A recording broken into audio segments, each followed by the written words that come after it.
Mes amis, le plus grand et le mieux financé des mensonges géopolitiques de notre époque vient de s'effondrer dans l'obscurité. Et le silence de cette chute est assourdissant. Pendant 6 mois d'affilée, le régime iranien a crié sur tous les toits, a activé toutes ses machines de propagande d'État et a menacé la planète entière, jurant, sous son propre drapeau, qu'il était le maître absolu et incontesté du détroit d'Ormuz. Ils ont promis qu'aucune goutte de pétrole, aucun navire marchand occidental ne passerait par ce goulet sans la permission expresse des ayatollahs. Mais la réalité qui s'est déroulée ces dernières nuits a brisé la colonne vertébrale de cette arrogance de manière définitive et humiliante. Avons-nous assisté à l'impensable ? 20 pétroliers américains et alliés bondés. Chargés de carburant jusqu'à la ligne de flottaison, ils ont navigué droit à travers le goulet du détroit. Et qu'a fait la redoutable marine des gardiens de la révolution iranienne face à cet affront ? Absolument rien. Ils sont restés assis dans leur casemate et ont regardé un écran radar complètement vide. Mes amis, l'apparence de puissance est la seule monnaie d'échange qui soutient la terreur d'une dictature sur la scène mondiale. L'Iran vient de découvrir de la pire façon possible que son compte diplomatique est à zéro. Le désespoir a été si grand que, pour tenter de sauver les apparences et préserver sa fierté blessée devant son propre peuple, la garde révolutionnaire a attaqué et incendié lâchement quelques pétroliers civils désarmés et insignifiants la semaine dernière.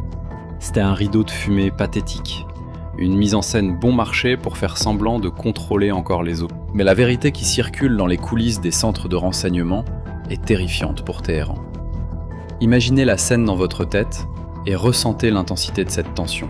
Un opérateur radar iranien, enfermé dans une base côtière, en sueur, rédige son rapport de service. Il saisit dans le système militaire. Tout est clair. Aucun navire ennemi détecté. Le détroit est sécurisé. Il ne le sait pas. Mais dehors, dans l'obscurité implacable de l'océan, à quelques kilomètres de sa position, un gigantesque convoi, transportant entre 15 et 20 millions de barils de pétrole, glisse silencieusement sur les eaux. Et ce n'est pas seulement une victoire de la logistique navale, c'est l'anéantissement complet de l'ennemi. Les États-Unis n'ont pas brisé le blocus maritime. Ils ont fait disparaître ce blocus, ils ont créé ce que nous allons appeler le corridor invisible. Une voie de passage où les navires marchands et le pétrole mondial circulent librement, protégés, par un dôme de technologie et de force cinétique que l'ennemi n'a même pas la capacité de comprendre, encore moins d'affronter. L'humiliation suprême n'est pas de perdre une guerre en échangeant des tirs en mer. L'humiliation qui brise un régime, c'est d'être rendu aveugle, sourd et complètement insignifiant dans sa propre arrière-cour. Maintenant, abonnez-vous à la chaîne, activez la cloche des notifications et laissez un like sur la vidéo. Parce que ça demande du travail. Mais maintenant, nous devons poser la question que les rédactions de journaux ont peur de poser. Comment la nation la plus surveillée, armée et paranoïaque du Moyen-Orient est-elle soudainement devenue aveugle ? Penses-tu que cette cécité collective de l'Iran n'était qu'une simple astuce logicielle ? Une défaillance technique ou une interférence radio passagère ? Négatif. La voie maritime n'est pas ouverte, simplement parce que la marine américaine a décidé de stationner un destroyer de façon pacifique. Ce que le monde n'analyse pas avec la dureté nécessaire, c'est qu'il y a exactement 2 semaines, les États-Unis ont mené une campagne cinétique ininterrompue, brutale et implacable. Il y a eu plus de 10 nuits de bombardements physiques, chirurgicaux et continus. L'aviation et les missiles américains ont réduit à des décombres en flammes les tours de contrôle côtières de l'Iran. Ils ont pulvérisé les antennes radar primaires d'alerte précoce.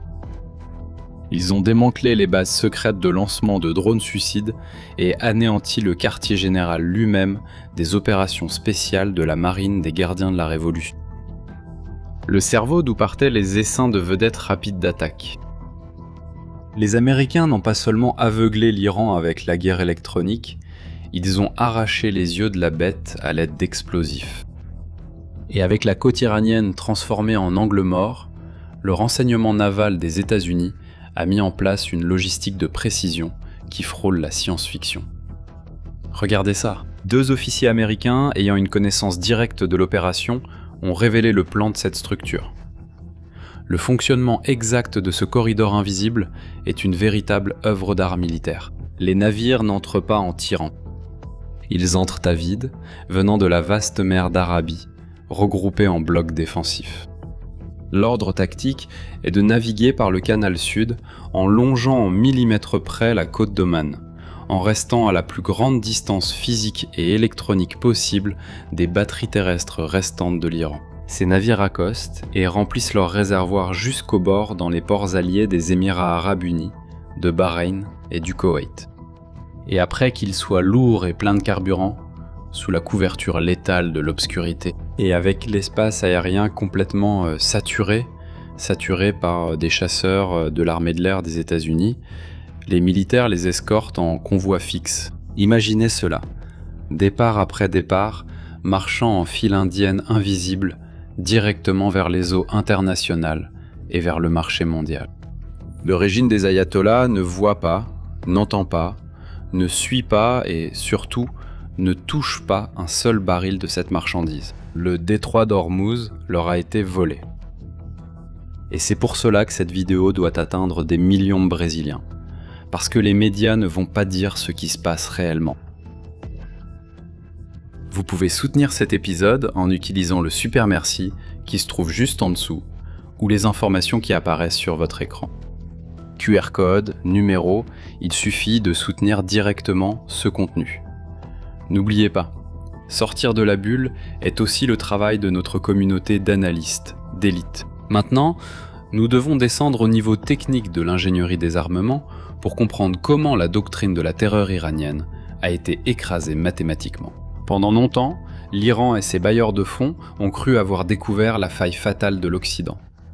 Et quand je dis bailleurs de fonds, comprenez la Chine et la Russie. La guerre d'épuisement financier asymétrique. Leur tactique était lâche, mais efficace sur le papier. Ils produisaient et lançaient des drones kamikazes Shahed, des aéronefs à ailes delta équipés de moteurs de tondeuses à gazon qui coûtent environ 25 000 $ chacun. De l'autre côté, ils forçaient la marine et l'armée de l'air américaine à tirer des missiles intercepteurs avancés, comme le puissant AIM-120 AMRAAM, qui coûte plus d'1 million de $ chacun. Les calculs de cette guerre d'usure étaient en train de ruiner le budget de la défense occidentale. Vous ne pouvez pas gagner un conflit prolongé lorsque le coût pour détruire un drone en plastique fabriqué dans un garage équivaut au budget annuel d'un lycée entier. C'était financièrement insoutenable, et la dictature misait sur l'épuisement lent des stocks de l'OTAN. Mais la doctrine a changé. Regardez le niveau de la réponse et du pragmatisme occidental. Les cieux au-dessus du golfe d'Oman sont maintenant dominés par le F-16 Viper, le bourreau ultime et agile de cette nouvelle ère de combat. Le commandement central des États-Unis a publié des images de ces chasseurs patrouillant les eaux, équipés d'une technologie qui a complètement renversé la donne financière. Le système APKWS. Et nous ne parlons pas de missiles valant plusieurs milliers. Nous parlons de roquettes non guidées et rustiques de la série Hydra de 70 mm qui ont reçu une mise à niveau technologique. Un kit de guidage laser intelligent vissé au milieu de son corps. Tu sais combien coûte cette modification brillante ? Seulement 30 000 $ la pièce. Et c'est un fait, fatal pour la machine de guerre iranienne. Les Américains n'abattent pas seulement des drones dans l'océan. Ils sont en train de démocratiser l'annihilation aérienne. Ils ont pris la stratégie de guerre d'usure de l'Iran, l'ont complètement renversée et l'ont rendue financièrement insignifiante et stérile. Le seul chasseur, F-16 Viper, peut maintenant transporter 15 à 20 de ses roquettes sous ses ailes. Le chasseur n'est plus une plateforme de missiles coûteux, il est devenu un prédateur, avec un chargeur pratiquement infini. Capable de balayer les cieux du golfe Persique en dépensant exactement la même fraction du coût que l'ennemi a dépensé pour tenter d'attaquer. Et la létalité ne s'arrête pas au combat air-air. Pour les cibles terrestres aveugles, ces mêmes chasseurs transportent la redoutable GBU-39. C'est une bombe de petit diamètre, ne pesant que 113 kg, mais équipé d'ailes rétractables et d'une technologie de vol plané qui lui permet de parcourir des dizaines de kilomètres après le largage. Lors d'une seule sortie, le pilote du Viper peut verrouiller les coordonnées de 4 à 8 radars côtiers iraniens distincts et libérer la mort silencieuse à des kilomètres de distance. Gardant le jet en sécurité et sans jamais traverser l'espace aérien iranien. Et pendant que ces 15 à 20 millions de barils de pétrole circulent dans les eaux du corridor invisible, la marine des États-Unis impose un mur d'acier contre les activités financières du régime iranien lui-même. Maintenant, faites attention aux statistiques brutales et officielles publiées par le CENTCOM rien que cette semaine. Pendant qu'ils protégeaient les navires alliés, les Américains et leurs partenaires ont bloqué la flotte marchande illicite de Téhéran. 75 navires commerciaux iraniens ont été redirigés de force. 3 navires du régime ont été complètement désactivés. Et 2 ont été interceptés et arraisonnés par des forces spéciales. L'Iran a tenté d'étouffer le monde, et maintenant il est pris à son propre piège, perdant des milliards de dollars de recettes d'exportation. Tout cela, mes amis, est géré par un écosystème neural de guerre électronique qui frôle l'omniprésence. Maintenant, ressentez le poids d'être au poste de commandement d'une telle opération combinée. La surveillance ne dépend pas uniquement des radars du navire. Là-haut, en orbite à une altitude incroyable de 15 240 mètres, 50 000 pieds, à la limite de la stratosphère, le colossal drone RQ-4 Global balaie l'océan avec ses capteurs optiques et infrarouges. C'est un satellite atmosphérique, il ne combat pas. Il se contente de fournir des données critiques en temps réel. Et pour garantir que toute riposte ennemie soit impossible, le chasseur de guerre électronique UA-18 Growler entre en scène sur le théâtre des opérations. Ce jet est conçu exclusivement pour émettre des fréquences puissantes qui étouffent et grillent les radars de recherche ennemis. C'est une synchronisation parfaite d'anéantissement tactique. Le Global Hawk illumine la cible. Le Growler aveugle ceux qui essaient de le repérer à leur tour. Et le F-16 Viper tire ses roquettes guidées par laser. Et pour que tout ce réseau d'oppression fonctionne sans interruption, les énormes avions citernes KC-135 et les tout nouveaux KC-46 Pegasus ravitaillent la flotte en plein vol. La puissance aérienne américaine au Moyen-Orient n'a plus besoin de rentrer à la base. Mais si vous pensez que la doctrine a atteint sa limite technologique, le cauchemar iranien ne fait que commencer. La guerre du futur, conçue pour abolir le facteur humain des lignes d'affrontement direct, a déjà été activée. Les États-Unis ont officiellement créé le programme CCA, le réseau de combat collaboratif, et ont structuré une force opérationnelle militaire axée exclusivement sur la fusion de drones de surface, des sous-marins robotiques et des véhicules aériens sans pilote. En une seule intelligence en essaim, létale et autonome. La preuve que cette obsession est devenue une réalité mortelle s'est produite il y a quelques semaines. Le drone avancé et supersonique Andrew Fury, un aéronef sans pilote contrôlé par intelligence artificielle, a tiré avec succès le véritable missile RR AMRAAM en plein vol d'essai. La guerre autonome n'est plus une promesse pour la prochaine décennie. Elle a déjà franchi les portes. Et dans le Golfe, l'avenir impliquera des essaims de robots sous-marins et aériens chassant des robots iraniens, sans relâche. Tandis que l'opérateur et le décideur américain prennent leur café à des milliers de kilomètres de là, dans le confort climatisé d'une base au Nevada.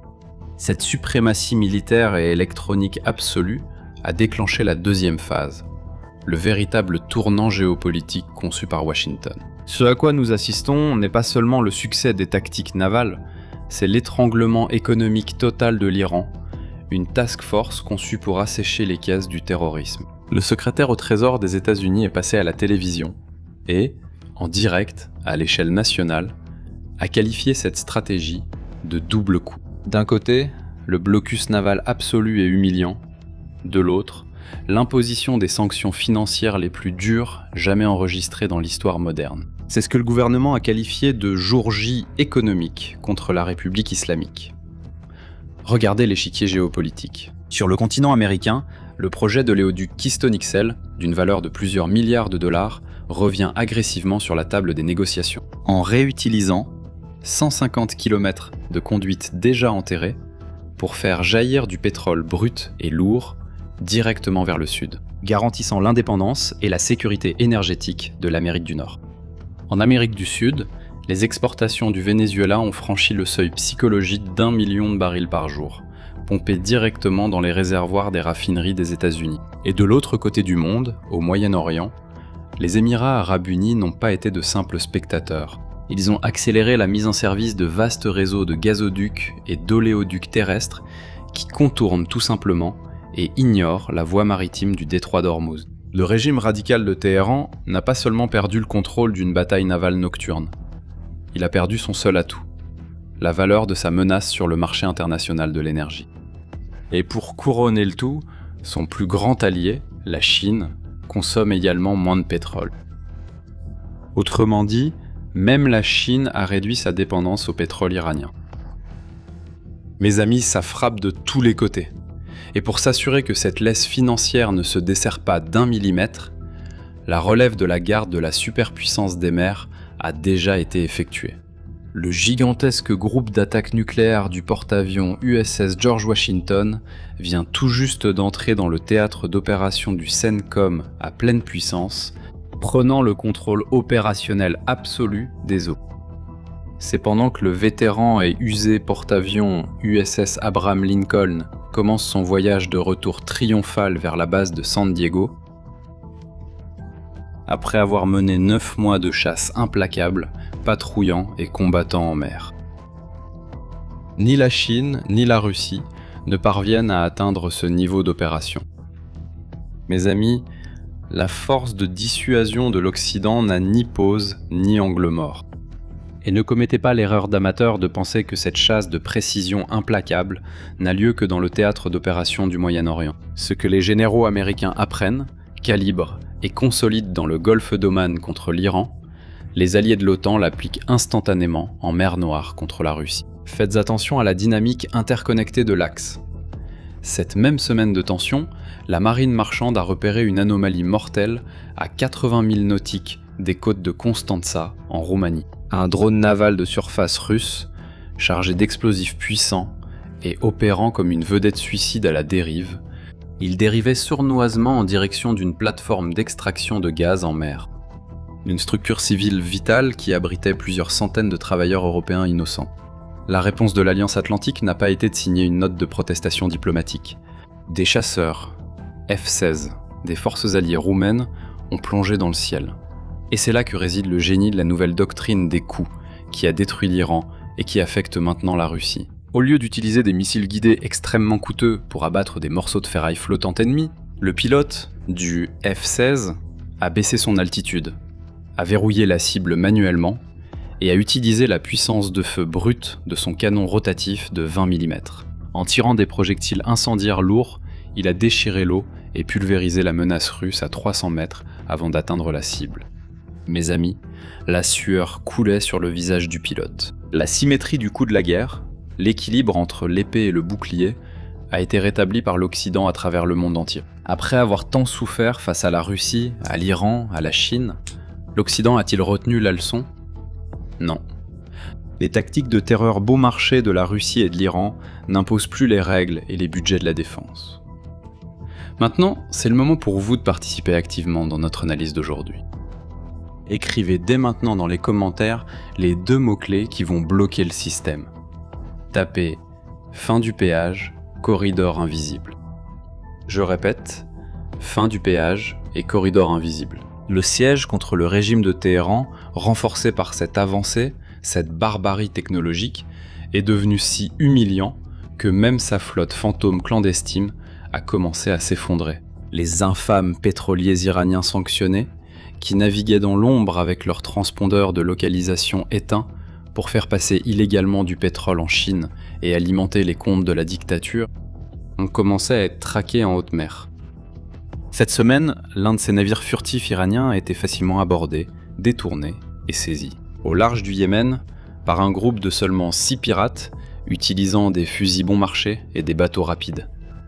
Analysez l'ironie macabre de cela. Un régime radical qui promet de couler des porte-avions américains, de rayer des nations de la carte et de dicter le cours de l'économie mondiale. Il n'arrive même pas à protéger ses propres navires de contrebande contre une demi-douzaine de simples bandits à gages et de mercenaires maritimes en quête de rançon. L'empire de l'ombre de l'Iran est en ruine. Et toute cette complexité géopolitique se résume, au bout du compte, à un concept fondamental et brut de pouvoir dictatorial. L'argent et la masse salariale, ce que nous appelons la moula moulamon, ce qui soutient la loyauté inconditionnelle des généraux corrompus, des mercenaires impitoyables et des milices régionales violentes, comme les terroristes Houthis au Yémen et le Hezbollah au Liban. Ce n'est pas la foi ou une idéologie profonde, c'est le flux de trésorerie, mon ami. Si le haut commandement du régime iranien ne peut pas voir les navires traverser sa côte parce qu'il est aveuglé par les bombes américaines et la guerre électronique occidentale, il ne peut pas imposer sa menace et ne peut pas exiger son péage extorsionnaire dans le détroit. S'il n'a pas de revenus issus de l'extorsion, s'il ne parvient pas à vendre et à livrer sa propre marchandise sanctionnée et dissimulée, l'effondrement devient inévitable, sans les dollars sales du marché parallèle. Les ayatollahs ne peuvent pas payer les salaires de la garde révolutionnaire. Ils ne peuvent pas financer les usines souterraines de drones qui attaquent leurs voisins. Et ils perdent le pouvoir d'acheter le silence de leur population opprimée. Et quand l'argent du dictateur s'assèche, les baïonnettes de la milice, qui étaient autrefois tournées vers l'extérieur, commencent inévitablement à se tourner vers l'intérieur. Aujourd'hui, pendant que je vous parle, le gouvernement iranien continue d'affirmer obstinément sur ses chaînes de télévision d'État qu'il domine les eaux du Golfe. Il répète le mensonge sacré selon lequel aucun navire ne traverse sans la permission de leur commandant. Pendant ce temps, de l'autre côté du spectre, au-delà du radar et de la portée du son, les capitaines des gigantesques pétroliers américains et de la coalition ne font que sourire dans l'obscurité. Ils naviguent tranquillement, abrités par la force de l'acier et protégés par le manteau électronique impénétrable d'une marine qui refuse de cligner des yeux. La question finale qui plane dans l'air froid de la nuit géopolitique, une question qui doit sûrement causer de l'insomnie dans les couloirs du pouvoir à Téhéran, est la suivante. Le jour inévitable où le rideau de fumée de la propagande officielle tombera pour de bon, et où les radars révéleront enfin la vérité nue, crue et incontestable.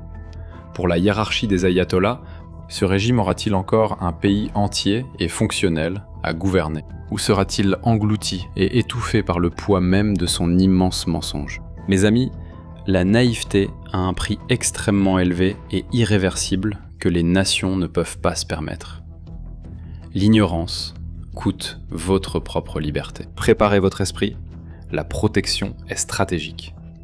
Et c'est pour cela que nous avons élaboré 2 stratégies létales. Et je veux que vous fassiez attention. Premièrement, nous avons créé une chaîne de secours au cas où cette chaîne serait bloquée. Nous vivons des temps sombres, et nous naviguons sur un terrain loué, et vous le savez. Alors abonnez-vous dès maintenant à notre chaîne de secours. Son nom est Blind Assuamante. Oui, Blind Assuamante. Abonnez-vous là-bas. Si ça tombe ici, nous continuerons notre mission de l'autre côté. Mais si la première alternative c'est que cette chaîne tombe, la deuxième alternative, que l'autre chaîne tombe, nous avons créé notre bunker de renseignements hors réseau. Commence déjà à utiliser le QR code et le lien qui se trouve dans la description de notre chaîne de secours. Et si la première chaîne est supprimée, si l'option B, la chaîne de secours, est également supprimée, nous avons l'option C. Oui, nous avons créé notre bunker de renseignements en dehors du réseau. Parce que si tu penses que les vieux médias traditionnels vont te montrer le niveau de cet étranglement total, tactique, et les véritables rouages opérationnels du corridor invisible, tu continues d'être manipulé. Le système filtre et censure la véritable radiographie géopolitique pour maintenir la masse sous l'illusion du contrôle. C'est exactement pour cela que nous avons changé le champ de bataille et activé notre plateforme exclusive, fonctionnant dans un environnement totalement libre de censure et d'algorithmes contrôlés. Oubliez les récits superficiels de la télévision. À partir de maintenant, vous cessez d'être une cible passive de la désinformation et vous descendez dans notre bunker de renseignements. Là-bas, vous rejoignez plus de 3000 analystes qui financent la vérité ici et qui se penchent chaque jour sur la carte de ce qui se passe réellement dans l'ombre de cette guerre. Prenez le contrôle stratégique de vos connaissances. Encore une fois, pointez la caméra de votre téléphone vers le QR code ou cliquez sur le lien sécurisé dans la description et dans le premier commentaire épinglé. Si tout tourne mal, on se retrouve ici. Et pour contextualiser ce que je dis, je veux vous recommander une série hollywoodienne. Oui, d'Hollywood. Une série qui traite de la géopolitique. J'en parle toute la semaine et je vais continuer à en parler parce qu'elle va vous ouvrir les yeux sur le contexte mondial de ce qui se passe. Et j'en parle parce que vous me posez la question dans les commentaires. Shimon, parle de la série. Elle est sur notre chaîne avec des conseils. Conseils de séries et de films. Elle s'appelle Lioness. Et vous la trouvez sur Paramount via Amazon. Et sur notre chaîne, nous avons une sélection, sans culture woke, sans pleurnicherie, où vous choisissez un titre que nous avons déjà sélectionné, regardez notre analyse et vous allez apprécier, en profiter en famille, sans qu'à la fin vous disiez « Mince, mais quelle grosse daube !» Si c'est une grosse daube, vous venez ici dans les commentaires et vous dites « Shimon, ce film est nul !» Mais je vous garantis, les recommandations sont excellentes. Mes amis, maintenant abonnez-vous à la chaîne, activez la cloche des notifications, laissez un like sur la vidéo, parce que ça demande du travail. Et si vous pensez que ce contenu doit atteindre des millions de Brésiliens, je vous invite à devenir le soutien direct de cet épisode en particulier. Vous pouvez utiliser le super merci, le bouton j'aime, le sticker qui se trouve juste en dessous dans l'outil. Vous pouvez booster cette vidéo pour que YouTube la propulse et la diffuse à encore plus de personnes. Ou vous pouvez utiliser les informations qui s'affichent maintenant sur votre écran, y compris via le QR code qui simplifie tout, n'est-ce pas? Maintenant, blinde ton esprit. Blinde ton esprit. Je suis Shimon Oliveira et je vous attends à notre prochaine rencontre. À bientôt.